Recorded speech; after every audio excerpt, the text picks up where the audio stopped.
I'm Matt Gilhooly, and this is The Life Shift, candid conversations about the pivotal moments that have changed lives forever.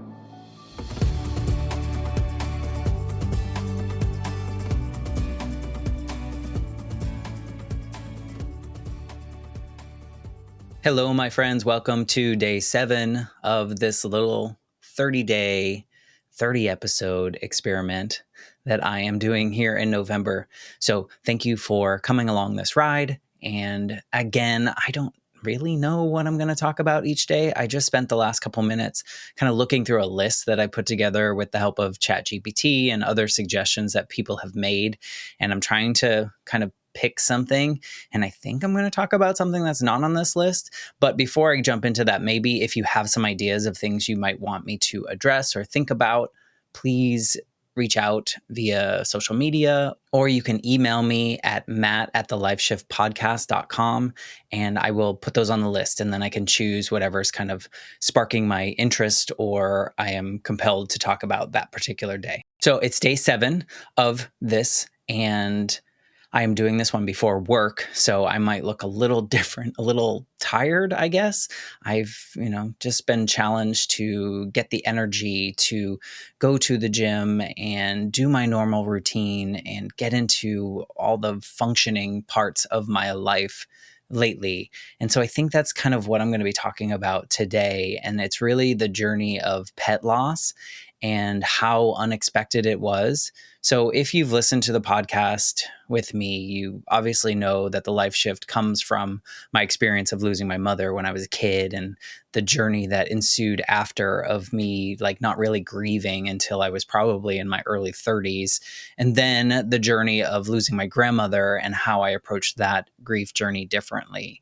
And I felt like, okay, sudden loss and that grief journey, anticipatory loss, and then finally the loss, very physical right there in front of me, journey of grief. I thought that I'm kind of prepared for anything, any kind of grief.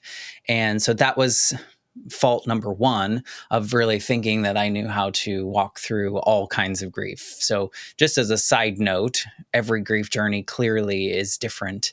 And pet loss is one that I think I was wholly unprepared for, because most of the time people don't really talk about it. I think we see it on social media, we feel bad, but then if we've never experienced it, perhaps we discount it as, oh, it's only a dog, oh, it's only a cat, it's only a whatever, fill in the blank kind of pet.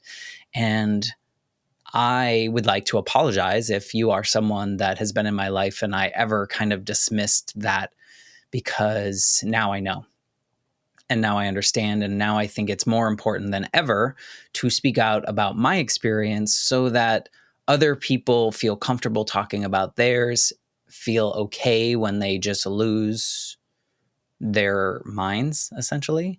And they are like me, who I'm about 4 months out and still affected in my daily journey, in the way that I approach life from this loss. So I got Mikey when I was 29. I adopted him kind of randomly. I think recently I talked about hasty decisions, and that was kind of a hasty decision that I made. And I'm so happy that I did. But it was like, oh, I think I need a dog. And then I found one and I fell in love with him. And he was 4 pounds when I brought him home.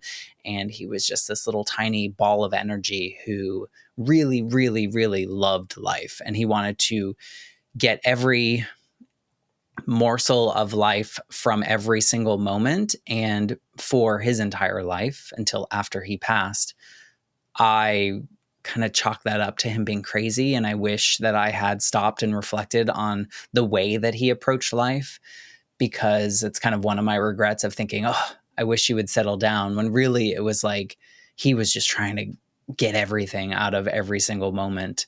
But I had Mikey through so many pivots in my life, from, moving jobs, going to different states, to different houses, to all these different decisions that I had made over time. And he was there for all of it. Eventually, Molly joined us. Molly is, she's about 10 pounds and she's a little thing, and she's still around. And they didn't really talk to each other. I guess they don't really talk, but they didn't really engage with each other. But Mikey was always just like, we shared a birthday. He was always just like by my side and my shadow. And so we did so much together, and he met so many people, and so many people loved him and wanted to be a part of his life. And he wanted to be a part of their life. I often said that if he could, he would probably reenact the scene in The Revenant with Leonardo DiCaprio, where he attacks that bear and kind of gets inside the bear's carcass to stay warm. Like, Mikey was so in love with people that, like, if he could climb inside someone's body, he probably would have.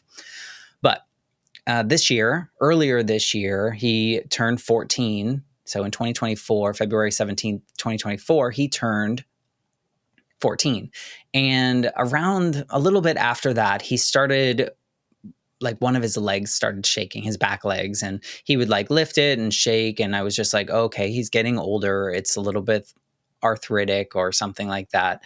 And so I just kind of like brush it off as just, he's getting older. It's fine. He's still like doing all of his normal stuff. He's kind of, just acting a little bit older, but not really slowing down. And then as the months progressed, I noticed that he was struggling to eat with this food on the ground. So then I had to raise his food up, and then it was a little bit easier for him. And then just things started like kind of snowballing, if you will. And I took him to the vet, and the vet was like, yeah, he's probably in a little pain. It's probably arthritis. Here's some medicine we can try. Tried the first medicine, was supposed to kind of work in a quicker speed, and it didn't. So then I went to the route of like trying these shots. And so we tried the shot, and that was supposed to take like, I don't know, 4 weeks or so. So we tried a couple rounds of those particular shots, and everything just started getting a little worse. He was going to the bathroom all over the house, and he was not sleeping through the night, and he was pacing, and he was different. Things were different. And I knew that he was starting to not enjoy the life that he was living. And he was kind of telling me that, but I wasn't really listening for a while. And I think, it's probably normal. And so we were getting pretty close, and things just started getting really bad. Like, as he was walking outside, he would fall, he would trip, he would hurt himself. He would fall out, like going outside the back door to go outside. He was having more accidents in the house. He was just really, really changing fast. And so I started to like have that conversation with myself. Like, I'm going to have to make this decision. I can't just let him suffer more. And part of that is really hard because you have to weigh a bunch of things. And I think this is something that I think people need to talk about more, is you have to weigh, one, the quality of life of the dog, of the cat, of the whatever pet that you have, and how they're living life, and thinking back on the parts where they were living their best life, and then what kind of life they were living at the moment. But you also have to think about your quality of life and what this is doing to you as you kind of try to navigate this new world of this animal. So I had to have a lot of conversations with people, and I wasn't going to make a hasty decision this time. And I had to figure out, like, what to do. And the resources don't tell you what to do. It's kind of like, he'll tell you when it's time. And you're like, I don't know how that's going to happen. Like, what does that actually mean? And, you just kind of have to make this decision. And part of me was like really heartbroken that I was going to have to like put him in my car, take him to the vet, and then have the procedure done there whenever it was time, and then leave without Mikey, leave this sterile vet place. And so someone reminded me or told me about Lap of Love, which is like the one thing, if you take anything away from this and you have a pet, please plant the seed of Lap of Love. Lap of Love is an in-home euthanasia program. It's run by veterinarians.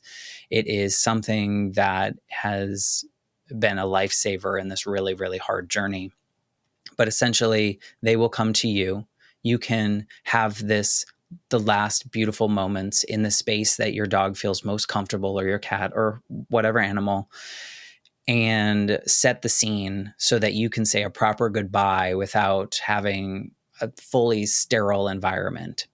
And so that's the decision that I had to make ultimately.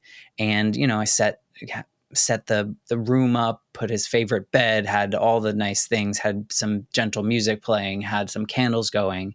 And right there, right before the most wonderful human vet showed up to do this horrible process, Mikey looked me in the eyes. He finally settled down.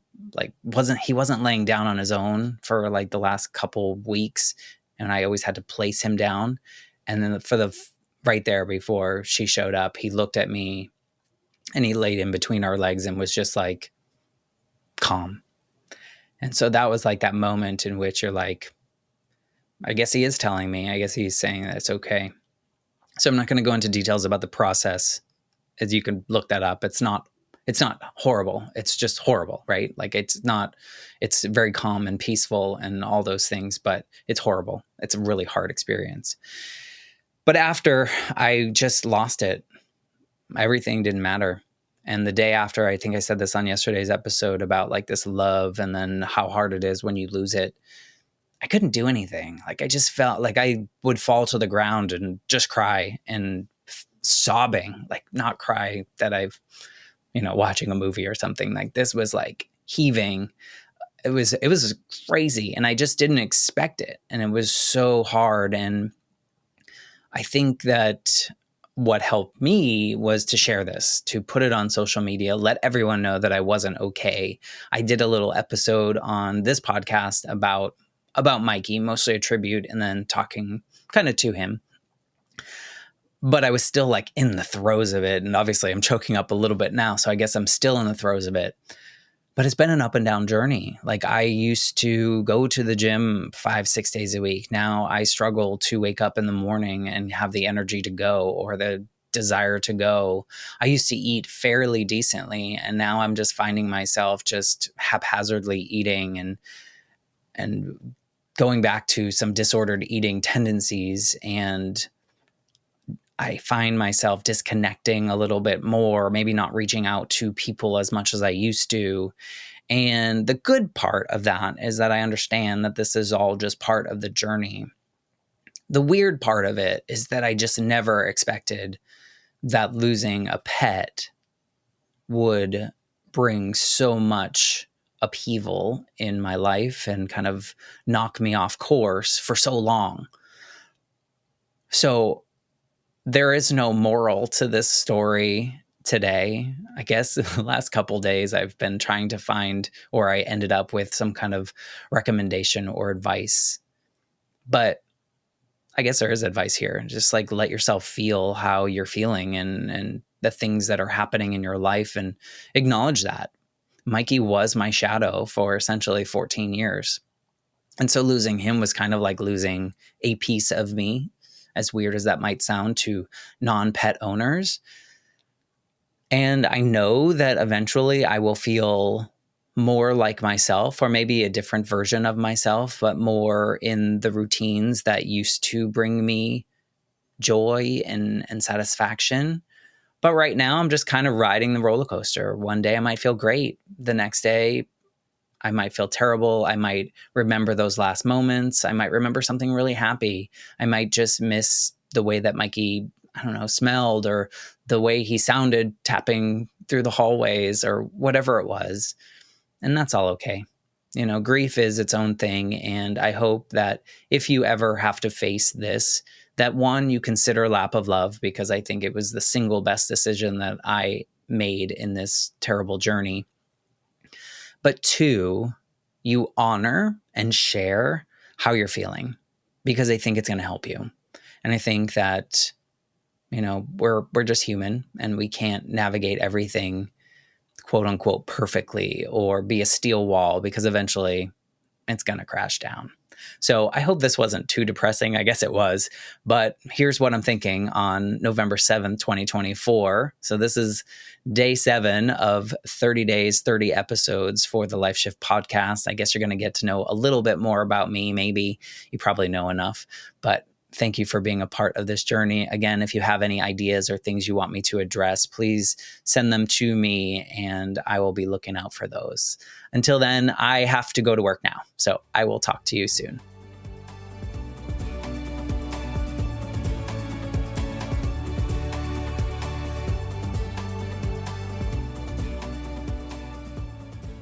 For more information, please visit www.thelifeshiftpodcast.com.